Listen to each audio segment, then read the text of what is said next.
good afternoon and happy winter. I know we are halfway through the month of February and lots of people are looking forward to March, myself included. I want to start off by saying, because I don't think I have had a blog since then, I want to start off by saying thank you to everyone who worked so hard to respond to the recent series of extreme winter events that we've had here in the city.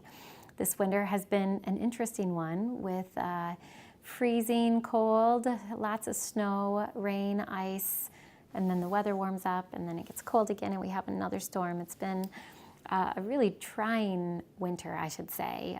The one that hit us the hardest, many referred to as the polar vortex.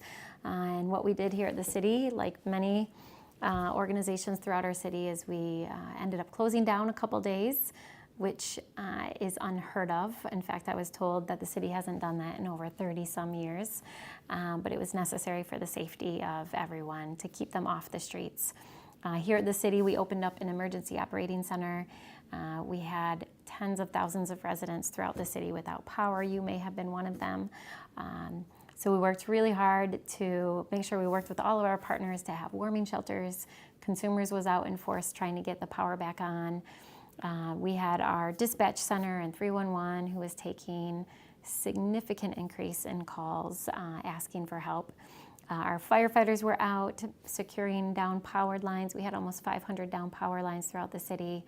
Our police officers were going around doing well checks, and then our entire forestry department was out working as quickly as they could to clean up debris, cut down trees that were dangerous, trees that were in the streets and the sidewalks. It really was a group effort, a community effort of people coming together. And then a couple days into it, so on the Saturday after the storm, I was in contact with the governor's office and she supported a declaration of emergency, which allowed us to do two things. One, we were able to secure and get additional resources very, very quickly. So by Sunday at noon, we had 5 more crews from all over the state that came here to help us with debris cleanup and storm cleanup. And then it allowed us to get access to funds to help reimburse those costs. So I want to thank the governor for that, but really I want to thank all of you for looking out for your neighbors, for shoveling sidewalks, for doing everything you could to make sure that everyone in our community was safe during that storm. Speaking of the storm, we opened up our yard waste, so Domtar, as many of us call it. Our yard waste site is open, so if you still have debris that needs to get picked up or go to the yard waste, you're welcome to take it there. That is free for residents who live here in the city. One other thing about our yard waste site, at our last City Commission meeting, we supported a contract with a company, so we did an RFP, and we identified one company that we're going to work with. Their name is We Care Denali, and they are going to work with us to create a composting site at our yard waste facility. So that's right there on Butterworth. We'll be working with them and with the state to get that up and running, hopefully by early spring, if not the first of the summer. So that's pretty exciting. Composting has been on one of my priority lists since being mayor. I know a lot of people in the community have asked for composting.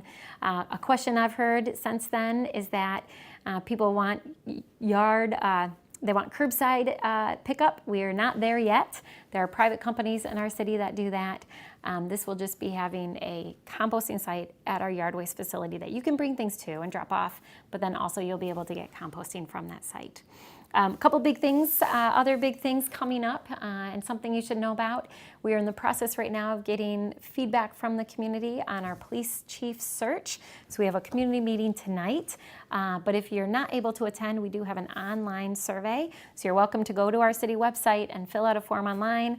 Tell us what you think are the important qualities that we need to be looking for as we continue to work with a search firm to find a good fit for our next police chief.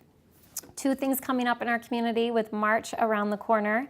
LaughFest is coming up, so that's March 7th through the 17th. That's a community-wide festival where lots of comedians come into town. It's a great time of year to get together, to laugh, because goodness knows we all need that. And then it supports Gilda's Club, which is an incredible nonprofit organization in our city that provides support to individuals who have cancer or who have lost a loved one. So let's get out and about. I see you at one of the shows laughing and enjoying everything that makes LaughFest and March wonderful. The last thing I'll touch on is a big event in March that is near and dear to my heart, and that is the annual Neighborhood Summit. So that is coming up on March 2nd. It's an all-day event. On that Saturday, it's going to be over at Grand Valley, right downtown at the Eberhard Center. It's such a great way to connect with your friends and your neighbors, to learn about best practices throughout the country, what we can do to better support neighborhoods, because strong neighborhoods are critical to having a strong city. So I hope to see you at the summit and out and about for LaughFest. And with that, I hope you enjoy the rest of this beautiful wintry day.